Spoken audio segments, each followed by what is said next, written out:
Hello, there's Cy. This is Desert Little Bear from the great state of Arizona, bringing you my dance. I am a Native American from Arizona, the land of heat, cactus, and of course, beautiful women.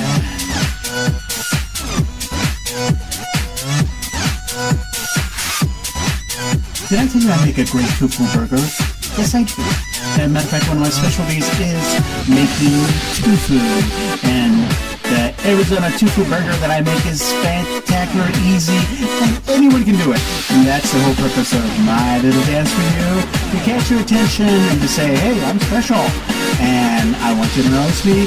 After this little dance, I'm going to show you how to make an Arizona burger. Hot style, of course. You can't touch it. You can't touch this. Did I mention I happen to be very freaky? Yes, I am. But at the same time, I happen to be quite intelligent, wisdom, and highly intelligent and full of myself. But that's another story for another time. This is Desert Little Bear saying goodbye for now. And please stay tuned for my lecture and presentation on how to make a tofu burger.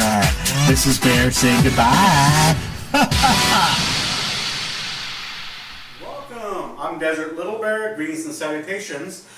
This class here is about tofu, and very simply, this is not for experts who eat tofu constantly and are very thin and healthy. These are for people that are changing their way of diet, like myself. You might notice I have a little bit of a poncho. I started cooking tofu because very simply I want to live longer. Now, for those of you who don't know anything about tofu, let me explain the basics. Now, when you go to a store, you'll go into a grocery store and you'll see a million types of tofu. Tofu doesn't come in one package. It comes in a million forms and literally different flavors. Now, what I like to do, 101, if you don't know anything about tofu, listen to me.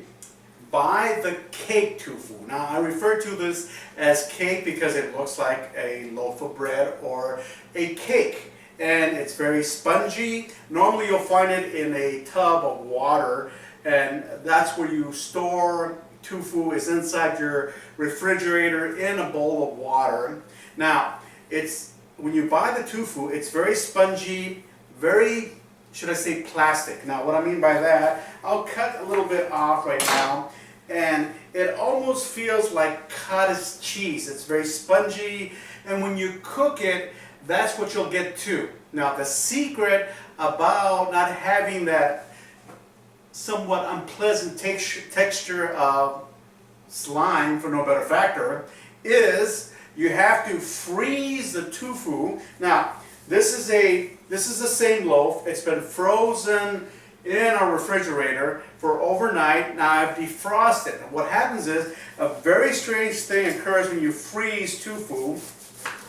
It becomes solid and almost bread-like. It has a texture of meat. It's very solid. And when you cook it, instead of being a paste like this is here, you'll cook it and it'll still be a paste. When you freeze it, it actually incorporates into a grainy bread-like, almost meat-like texture, and that's what you want.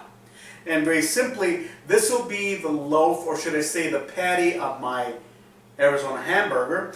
And you'll need a frying pan, basically a large frying pan. Now, I like to cook with vegetable oil, and I use sesame seed oil because it has a very light flavor. Now, you'll talk to a lot of people that will say, oh, tofu picks up the flavor of the foods. That's true, but it still tastes like chalk.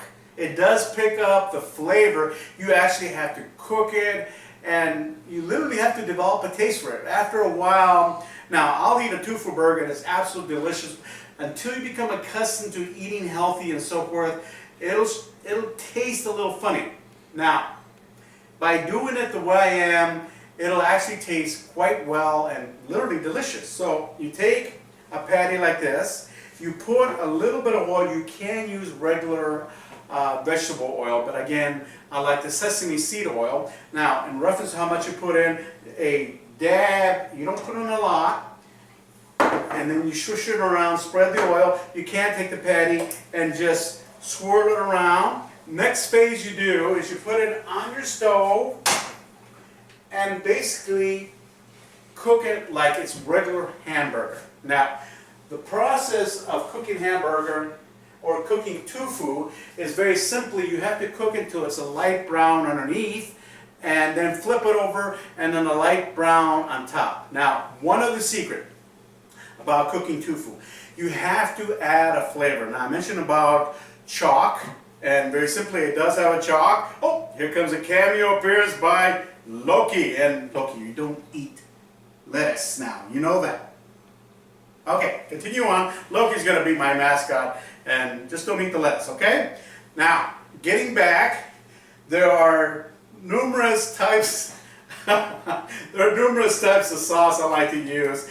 My son and I prefer a sauce called noodle sauce. Although it's very, very hard to find, it's almost exactly like tempura, but the noodle sauce is a little bit sweeter and has a more original flavor to it.